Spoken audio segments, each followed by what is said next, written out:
Assalamualaikum warahmatullahi wabarakatuh.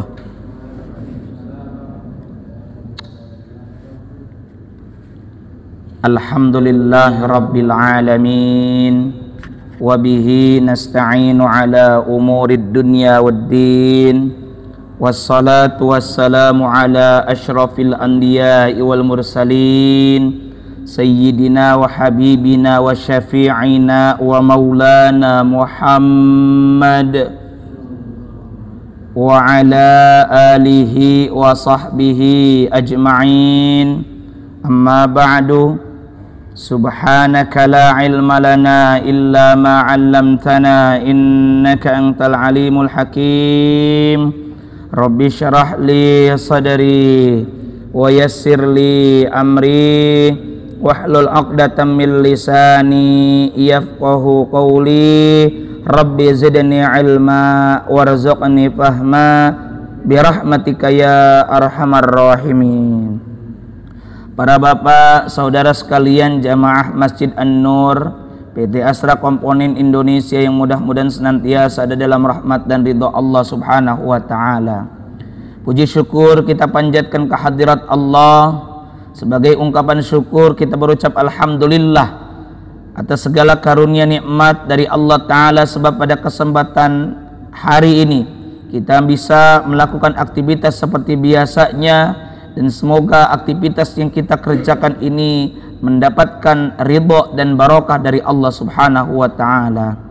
Salawat beriring salamnya semoga senantiasa tercurahkan kepada Rasulullah Muhammad sallallahu alaihi wasallam, juga teruntuk keluarga beliau, para sahabat beliau, para tabi'in, tabi'ut tabi'in, atba'ut tabi'in, hingga kita sekalian yang sedang diajar taat akan syariat dan menghidupkan sunnah-sunnahnya. Semoga kelak mendapatkan syafaatul uzma dari beliau di yaumil akhir nanti. Amin ya Allah ya Rabbal alamin.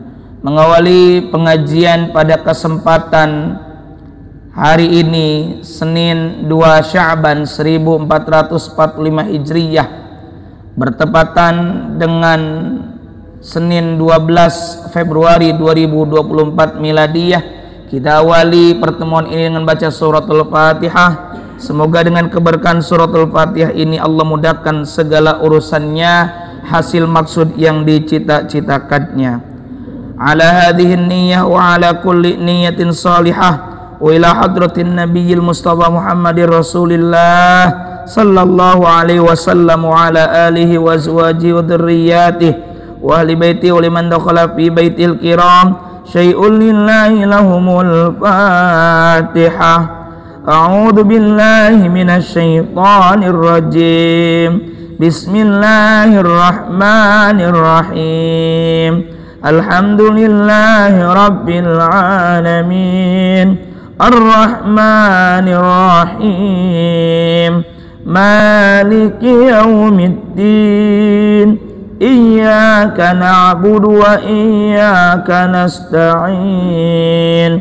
Ihdinas siratal mustaqim. Siratal ladzina an'amta 'alaihim ghairil maghdubi 'alaihim waladdallin. Rabbighfirli wa liwalidayya. Amin. Kita lanjutkan pengajian tafsir Al-Quran, membahas surah-surah secara spesial, yakni surah-surah dalam juz amma. Pada pertemuan ini kita berlanjut kepada surah Asy-Syams. Silakan diikuti satu ayat demi satu ayat setelah saya. A'udzu billahi minasy syaithanir rajim.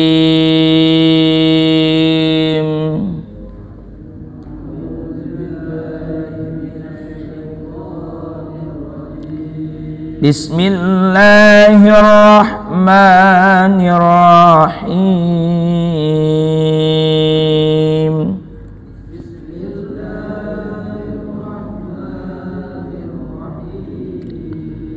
Wasyamsi wa duhaha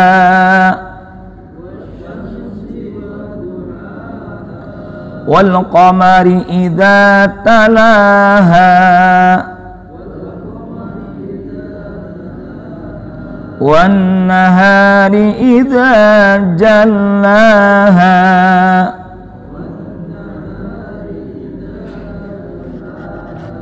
wal laili idza yaghshaha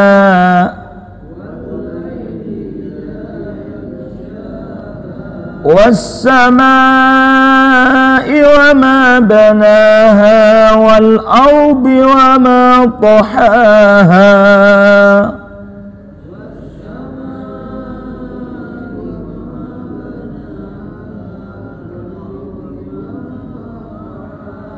wa nafsin wa ma sawaha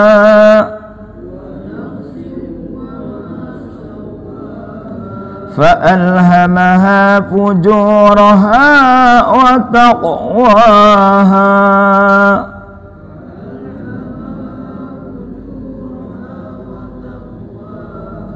قد أفلح من زكاها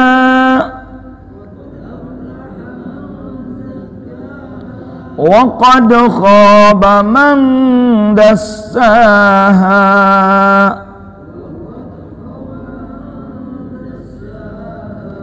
كذبت ثمود بطغواها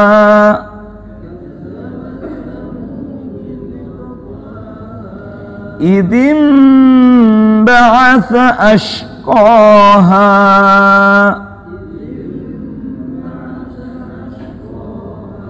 فقال لهم رسول الله ناقة الله وسقياها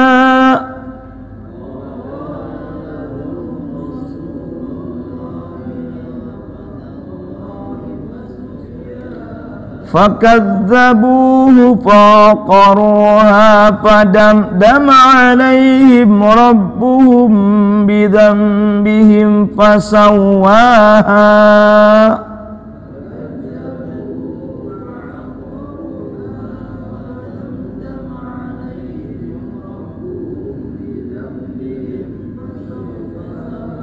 ولا يخاف عقباها.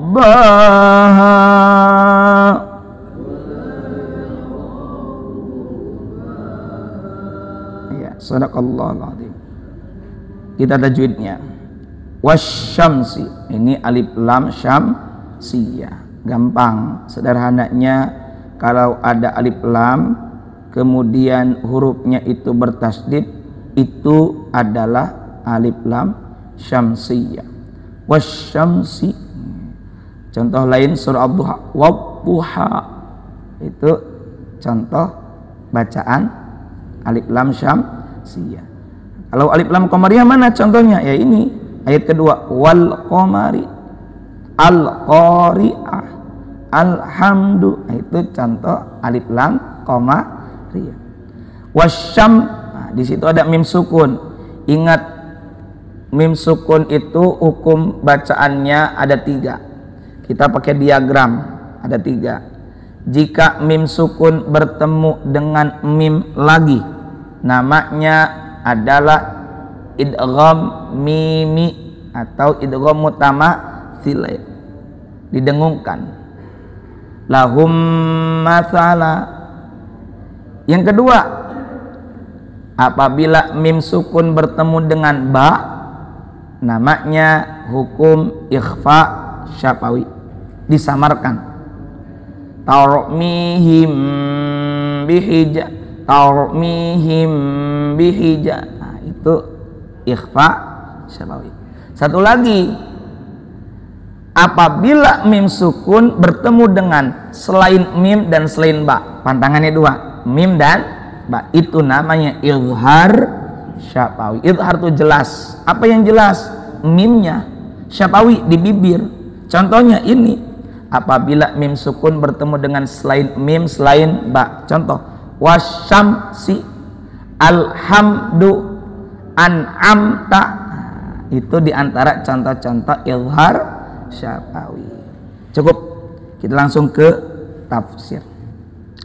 Para bapak jamaah sekalian rahimakumullah, surah Asy-Syams. Kalau kita lihat urutan di mushaf yang bapak-bapak pegang, urutannya ke-91. Betul ya? Tapi dari segi urutan penurunan wahyu, surah Asy-Syams ini urutan ke-26 setelah surah Al-Qadar. Al-Qadar urutan dari segi turunnya mushaf, dari segi turunnya wahyu, Al-Qadar itu berarti 24. Sebelum Al-Qadar Abasa, urutan ke-24. Urutan ke-25 Al-Qadar Asy-Syams 26. Saya ulang. Surah Asy-Syams di dalam mushaf yang hari ini kita pegang urutan ke-91. Tapi berdasarkan urutan turunnya wahyu, surah Asy-Syams urutan ke-26. Sebab urutan ke-25-nya adalah surah Al-Qadar, ke-24-nya adalah Abasa, 23-nya An-Najm, sebelum An-Najm yang kedua-dua adalah Al-Ikhlas.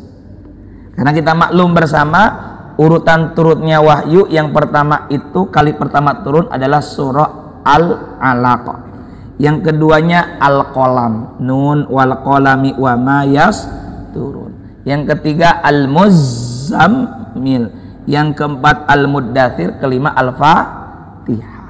Nah, ke-26 ini surah Asy-Syams. Para bapak jamaah sekalian rahimakumullah, surah Asy-Syams ini golongannya makkiyah, berarti turun sebelum Nabi hijrah dari Makkah Al-Mukarramah ke kota Yathrib yang sekarang dikenal Madinatul Munawwarah. Nah, ini menarik Pak, berkenaan dengan surah Asy-Syams.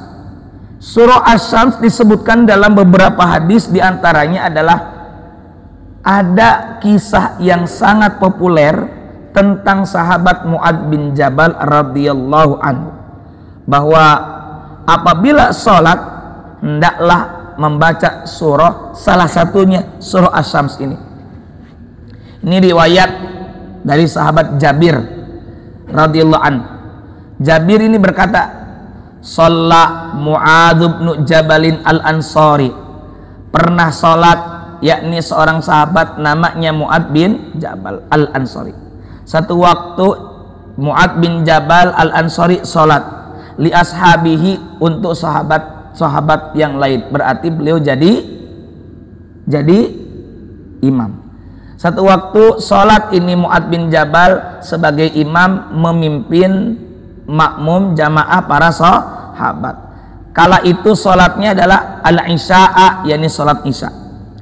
Fatawwala alaihim, lantas beliau yakni Mu'adz bin Jabal dalam memimpin sholatnya itu memperpanjang bacaannya.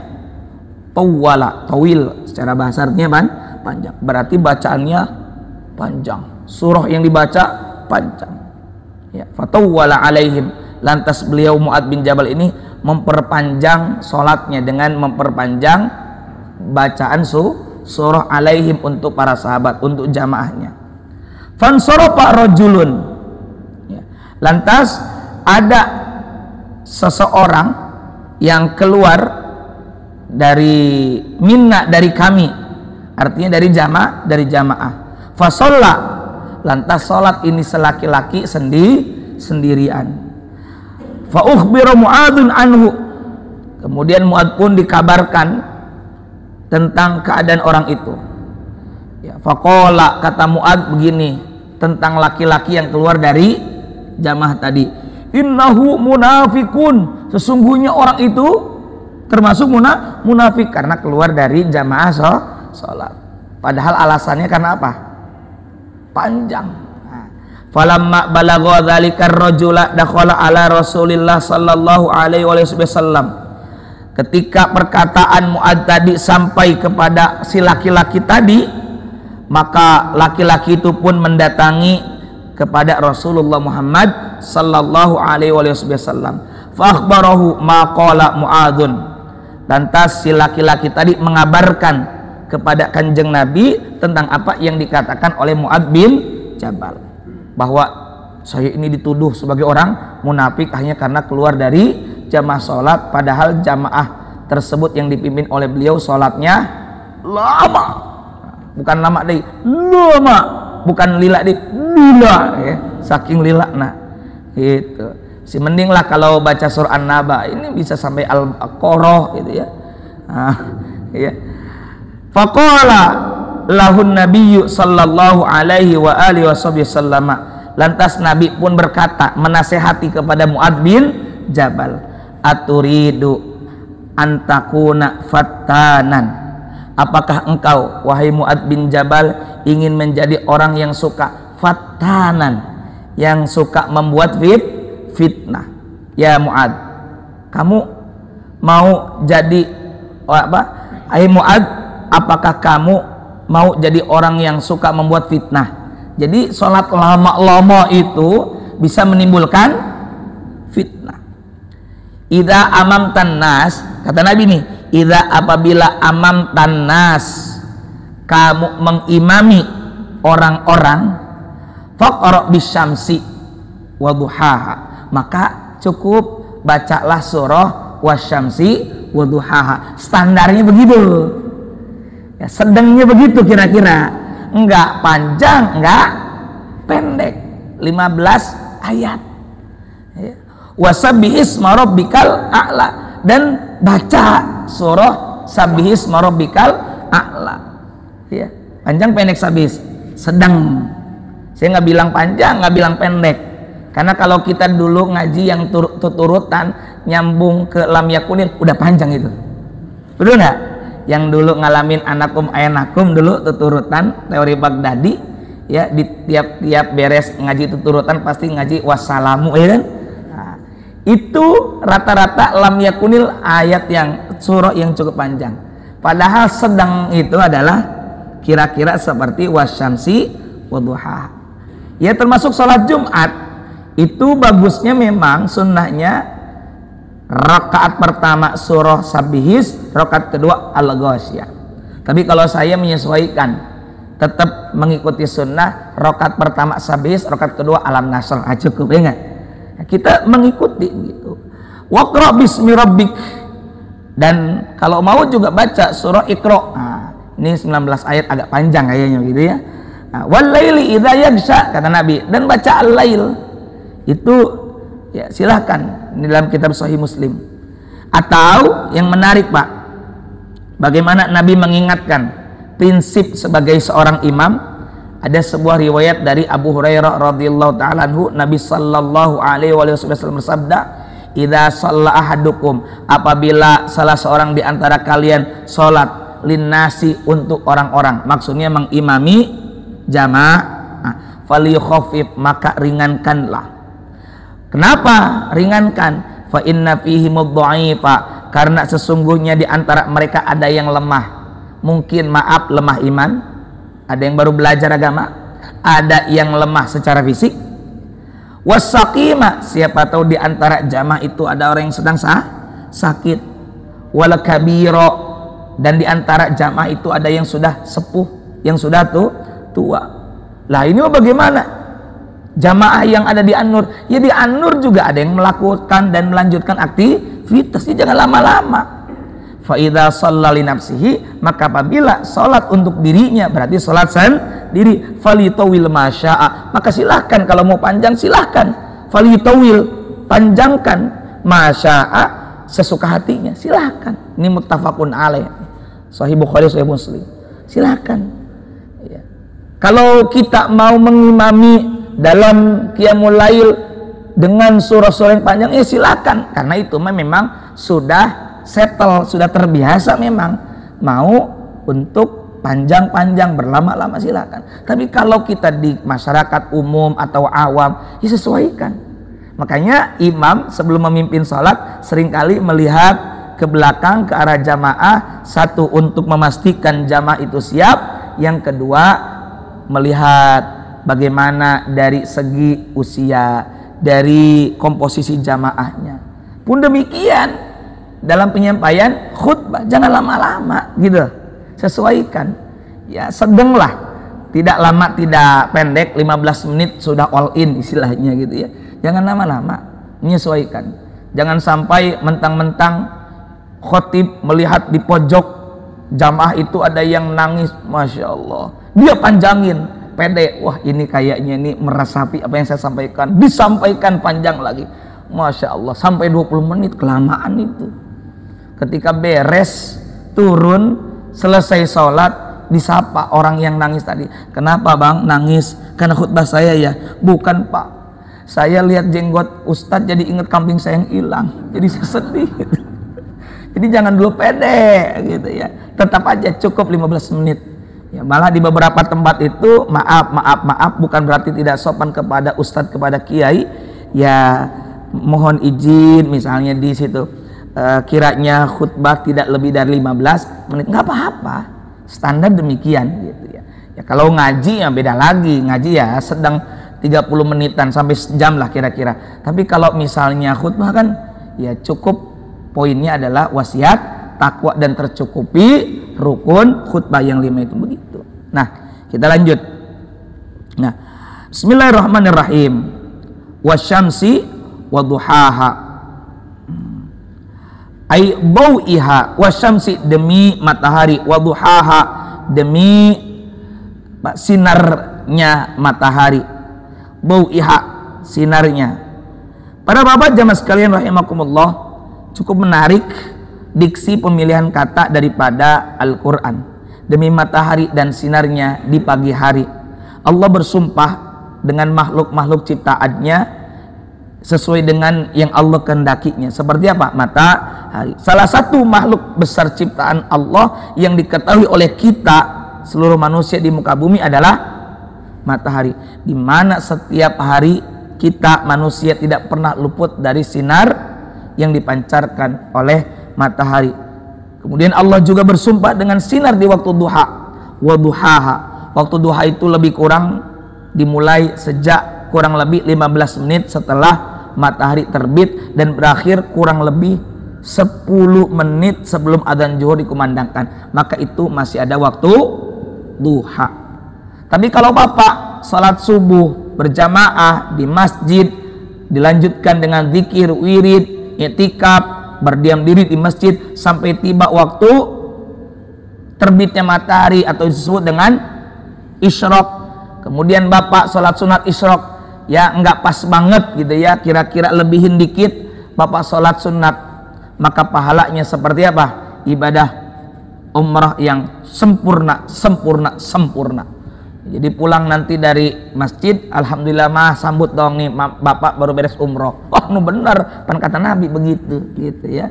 Apalagi papa ini termasuk orang paling kaya, yang bener pan kata Nabi, 2 rakaat sholat sunat fajar alias qobliyah subuh itu lebih baik daripada dunia dan seisinya. Jadi saya ini, bapak ini bilang lebih kaya daripada Bill Gates gitu. Kalau Bill Gates cuma punya berapa triliun, tapi kalau kita punya dunia dan seisinya, cuma nggak bisa dijual gitu aja. Kemudian wal qamari idza talaha, demi bulan apabila mengiringinya. Luar biasa para bapak jamaah sekalian rahimakumullah, 14 abad yang lalu kita sudah mengetahui bahwa matahari sebagai pusat tata surya dan bulan mengiringi matahari. Talaha, idza talaha, apabila mengiringinya. Para bapak, kita sering mendengar kata tilawah. Ya. Tilawah, bukan tidur di lantai bawah, bukan ya. Ya, tilawah. Ada qiraah, ada tilawah. Qiraah itu membaca secara verbal, secara klasikal. Tapi kalau tilawah ini dari kata tala, yatlu, tilawah, mengiringi.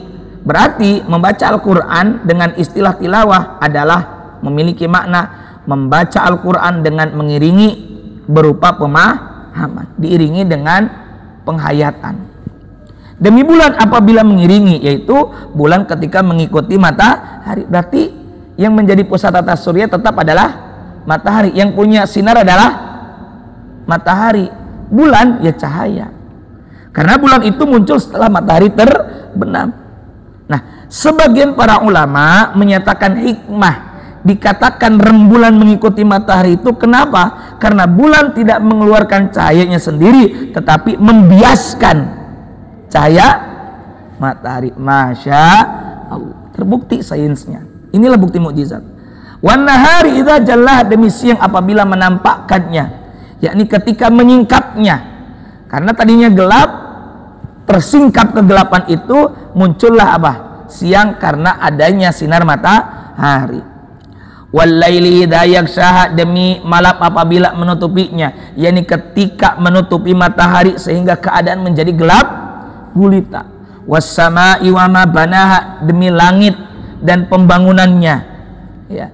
Artinya apa? Langit ini ditegakkan konstruksinya tanpa harus menggunakan tiang, nggak usah pakai steger, nggak usah, ya nggak? Inilah luar biasa keindahan langit dan kekuasaan Allah Subhanahu wa Ta'ala. Wal ardi wa ma tahaha, demi bumi dan penghamparannya, berarti jelas bumi meskipun bulat tapi menghampar.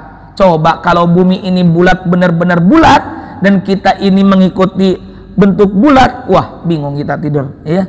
Nah, maka dari itu para bapak, senantiasalah kita ini makin tambah keimanan dan berdecak kagum. Subhanallah, masya Allah, luar biasa benar ayat-ayat Al-Quran. Wa nafsi wa ma sawaha, demi jiwa serta penyempurnaan ciptaannya. Setelah Allah menyebutkan tentang penciptaan matahari, bulan, siang, malam, kemudian tentang langit dan bumi, lalu Allah menyebutkan tentang kita yang merupakan apa? Mikrokosmos. Ingat, bulan bumi makro, sedangkan kita adalah mikrokosmos, gambaran daripada alam raya, daripada bumi. Nah, di mana kita ini disempurnakan penciptaannya oleh Allah Subhanahu wa Ta'ala. Fa'alhamaha fujuraha wa taqwaha, maka setelah Allah sempurnakan kita, sempurnakan nafs atau jiwa kita, fa'alhamaha, maka dia, yakni Allah mengilhamkan kepada nafs itu fujuraha wa taqwaha, jalan, pilihan, kejahatan dan ketakwaan. Jadi oleh Allah dikasih dua pilihan. Jangan nyalahin Allah, sebab oleh Allah diberikan dua pilihan, fujuraha wa taqwaha. Silakan. Jadi jangan nyalahin, Allah sih enggak. Oleh Allah dikasih pilihan. Dan Allah udah membekali kita apa tadi? Akal dan hati nurani. Ya. Dan nafs itu ada tiga. Ada nafsul ammarah, nafs yang menyuruh kepada ammarah bisu, kepada keburukan jika tidak mendapatkan taufik hidayah dari Allah. Yang kedua, nafsul lawamah, nafsu jiwa yang penuh penyesalan. Setelah melakukan keburukan timbul penyesalan, itu berarti nafsul lawamah.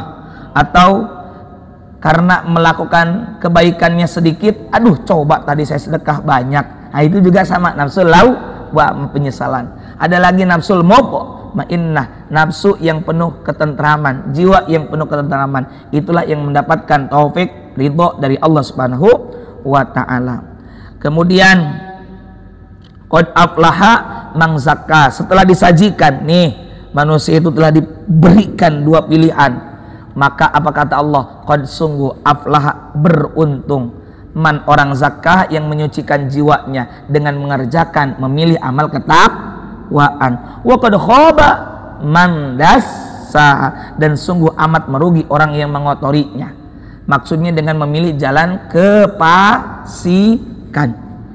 Padahal kullu mauludin yuladu alal fitrah, setiap bayi yang terlahir dalam keadaan fitrah, dalam keadaan suci. Kalau tetap menjaga kesucian dengan ketakwaan tadi, termasuk orang yang beruntung. Tapi ketika tadinya bersih, tadinya suci, malah dikotori, itulah disebut dengan orang yang merugi. Khoba ini lebih dari rugi. Istilahnya sudah tidak balik modal dalam jualan, bangkrut, kemudian utang di mana.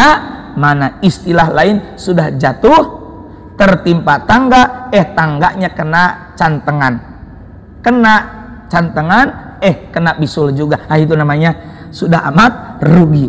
Nah, itu rugi amat yang mengotori jiwanya.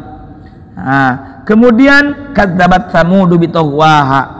Nah, selanjutnya setelah Allah menyebutkan tentang beruntung orang yang menyucikan jiwa, merugi orang yang mengotori jiwa dengan memilih kefasikan, maka yang memilih dengan kefasikan itu adalah orang-orang yang merugi. Dan kemudian Allah menyajikan tentang umat terdahulu yang diadab oleh Allah. Mereka adalah kaum Tsamud, kaumnya Nabi Saleh alaihis salam. Para ulama menjelaskan alasan mengapa Allah sebutkan di ayat 11 sampai akhir itu tentang kaum Tsamud, ya. Karena kaum Tsamud adalah salah satu kaum dari bangsa Arab, dan surah ini adalah surah Makkiyah yang diturunkan ketika Nabi sedang berdakwah di Mekah, di mana beliau menghadapi orang-orang musyrikin Arab yang mengingkari hari kebangkitan, sehingga mereka diharapkan akan mudah menerima karena berita tentang kaum Tsamud telah diketahui oleh orang-orang kafir Quraisy. Jadi intinya kenapa dari ayat 11 disajikan cerita tentang kaum Tsamud, karena kaum Tsamud juga termasuk apa? Kaum dari bangsa Arab. Semoga orang-orang musyrikin yang ada di Makkah, yang di tanah Arab juga, mereka bisa mengimani kepada Nabi Muhammad sallallahu alaihi wasallam setelah diceritakan tentang kaum Tsamud. Kadzabat Tsamud bitagwaha, kaum Tsamud telah mendustakan rasulnya karena bitagwaha, mereka melampaui batas, melakukan kejoliman, mereka tidak mengikuti nabinya. Kemudian agak singkat agak cepat, ayat ke-12, idzim ba'atha ashqaha, ketika bangkit orang yang paling celaka di antara mereka. Akhirnya kaum Tsamud bersepakat waktu itu, Pak, ini sebenarnya ceritanya cukup panjang, ya, di mana kisah kaum Tsamud itu begini, Pak. Kisah kaum Tsamud juga kaum Ad memang tidak ada di dalam Injil dan Taurat, melainkan hanya ada dalam kitab ini, Al-Quranul Karim. Kaum Tsamud adalah kaum Arab yang datang setelah kaum Ad yang juga berasal dari bangsa Arab. Oleh karena itu berita tentang dihancurkannya kaum Ad ini diketahui juga oleh kaum Tsamud. Ada dalam surah Hud ayat 61. Ternyata kaum Tsamud terjerumus dalam kesyirikan. Bahkan sampai sekarang, Pak, bekas-bekas perkampungan mereka masih ada. Di sana kalau kita sempetin ke sono ada rezeki, bisa kita lihat sisa-sisa pahatan-pahatan kepala manusia dan patung-patung yang ada di gunung. Mungkin Bapak pernah lihat dalam Jejak Rasul. Bisa dilihat kembali di YouTube gitu. Nah, singkat cerita langsunglah ketika bangkit orang yang paling celaka di antara mereka.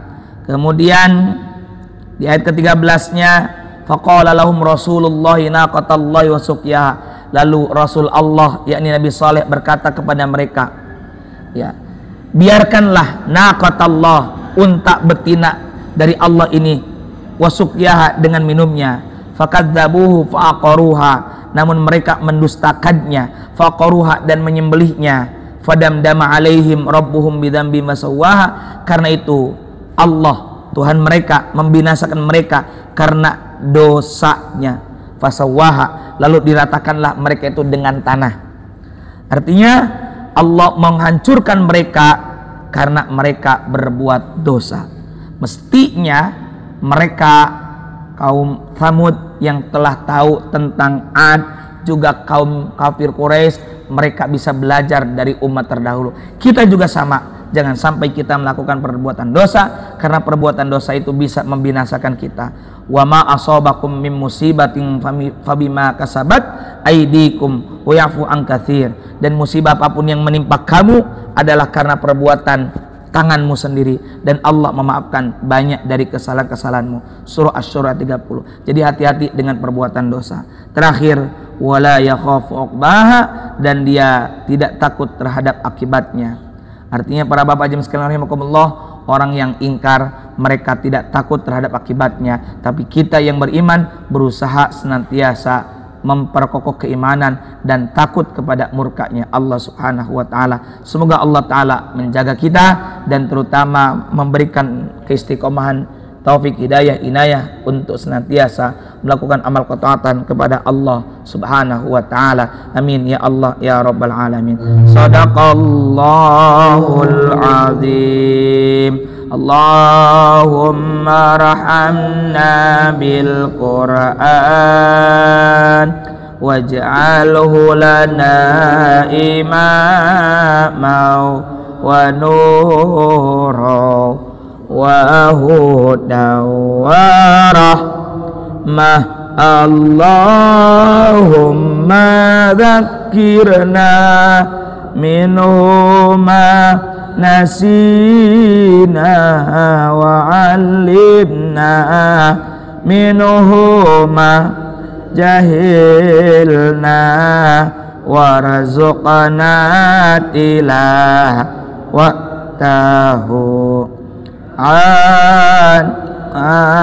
al-laili wa atrafan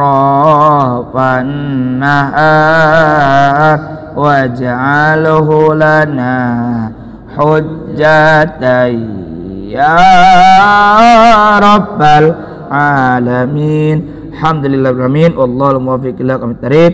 Assalamualaikum warahmatullahi wabarakatuh.